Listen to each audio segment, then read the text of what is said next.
E aí, meus historiadores, tudo bem com vocês? Galera, nesse vídeo estarei falando da parte real das lendas e histórias. Então, se você gostar, deixe seu like e se inscreva no canal. Vamos começar falando da verdadeira história de Chapeuzinho Vermelho. Chapeuzinho Vermelho é uma história clássica francesa do século XVII.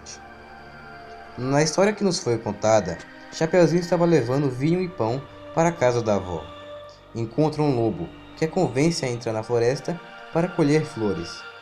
Enquanto ela colhe as flores, o lobo vai para a casa da avó e a come.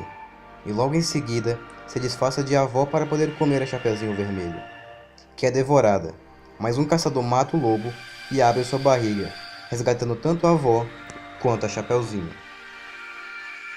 Porém, a versão original dessa história, dos rascunhos originais de Grimm, você percebe que Chapeuzinho Vermelho está tentando proteger sua virgindade. No século XVII, se uma menina entrasse na floresta sozinha, ela estaria se arriscando.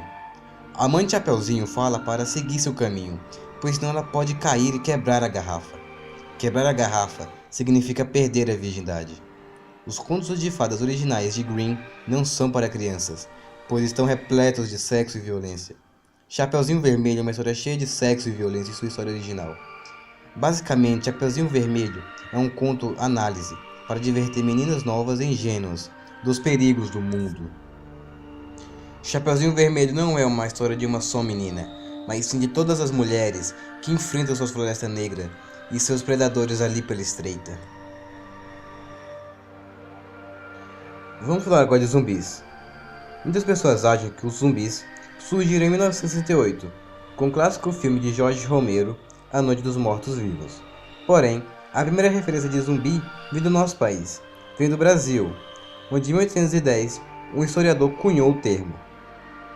Em uma viagem ao Haiti, ele percebeu que os zumbis eram reais. Os zumbis de verdade vêm do voodoo, uma religião bastante popular em países africanos. No voodoo, se acredita que uma pessoa pode ser ressuscitada usando química e feitiçaria. Uma certa lenda conta a história de Clévius Narcisse, um homem que aparentemente tinha morrido e sido enterrado no dia 2 de maio de 1962. Porém, Clévius não estava morto, e sim sob efeito de um veneno, que o deixou aparentemente morto, porém só o deixou em estado de coma. Logo após ser enterrado, ele foi retirado de sua cova e foi submetido a uma série de narcóticos que confundiram tanto sua mente que ele passou a fazer tudo o que mandavam, se tornando um escravo, que só sabia obedecer sem questionar, sem conseguir fazer nada por si próprio, perdendo totalmente sua autoestima. Ele passou cerca de uma década trabalhando em uma plantação de açúcar como escravo. Certo dia, ele passou por uma feira e sua irmã, Angela Narcisse, o reconheceu, e depois disso tudo sua história real foi contada. No Haiti, existem muitas histórias de pessoas que morreram, mas voltaram dos mortos. E suas histórias são confirmadas, não são falsas. O que aconteceu com Narcisse foi o seguinte: um feiticeiro deu a ele tetrodotoxina e bufotoxina, que são venenos de sapos e baiacus. Esses venenos afetam músculos e neurotransmissores do cérebro, induzindo um coma. Narcisse foi drogado e dado como morto. E a parte mais assustadora dessa história é o fato de um evento apocalíptico que não podemos controlar. O demônio do Natal. No século XI, na Alemanha, São Nicolau trazia alegria no Natal. Porém, ele tinha um rival. Seu nome era Krampus, que trazia algo bem diferente de alegria. Crianças comportadas recebiam a visita de São Nicolau. Crianças mal comportadas recebiam a visita de Krampus, um ser macabro que levava consigo um ramo de galhos que usava para castigar os levados. E se a criança fosse muito má, ele a colocava em um saco e o levava para seu covil. Essa lenda se tornou tão popular que ganhou um dia exclusivo para ela, o chamado Krampus Night, que é comemorado 3 semanas antes do Natal. Esse mito surgiu depois que a igreja pensou que, criando um monstro que todos temeriam, seria mais fácil de colocar em prática suas doutrinas. Hoje em dia, Krampus deixou de ser um demônio, tornando-se uma celebridade, Em países como Áustria e Baviera, as pessoas saem nas ruas fantasiadas, assustando as crianças. O demônio de Jersey. Um dos monstros mais famosos dos Estados Unidos nasceu nos anos de 1700, dentro de uma floresta em Nova Jersey. Sua história se mantém viva por séculos, tendo laços com um dos pais fundadores e até mesmo Napoleão Bonaparte. A história conta que o demônio teria nascido da escuridão. No ano de 1735, uma mulher chamada Deborah Litz, que teve 12 filhos, e quando percebeu que estava grávida do seu 13º filho, ela o amaldiçoou.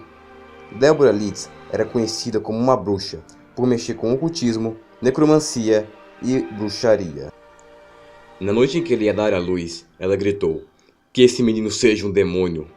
A criança parecia saudável, mas logo seu corpo começou a mudar. Suas pernas dobraram como a de um bode. Ele tinha garras e casco, asas de morcego, longo focinho e uma cauda de demônio. Assim que ele nasceu, matou a parteira e fugiu pela chaminé, e foi para a floresta. Uma das figuras mais importantes da história já se encontraram com ele, como Joseph Bonaparte, irmão de Napoleão Bonaparte. Joseph estava morando em Nova Jersey por um tempo e escreveu sobre ele. Havia fazendas em que todos os animais estavam mortos, sendo que no local havia pegadas de cabra na parte de fora do celeiro. Na virada do século XX, essa lenda criou um pânico. Em janeiro de 1909, houve boatos da criatura dentro de um período de 3 semanas. Muitas pessoas se mudaram do local, ofereceram recompensas e até mesmo autoridades foram colocadas para caçá-lo. A parte real dessa história teve envolvimento do diabo. Um homem chamado Daniel Litz, sogro de Deborah Litz, no final do século XVII, Daniel começou a publicar almanacs, que seriam uma espécie de blog que deixava as pessoas informadas. Porém, Daniel começou a incluir ideias radicais que começaram a incomodar as comunidades religiosas Quaker. Daniel Litz era um intelectual.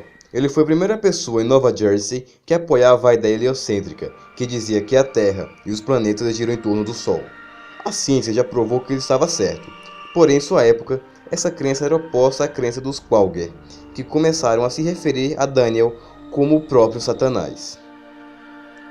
O filho de Daniel, Titan, assumiu o negócio do almanaque e começou a incluir o brasão da família, que era uma Cerbis.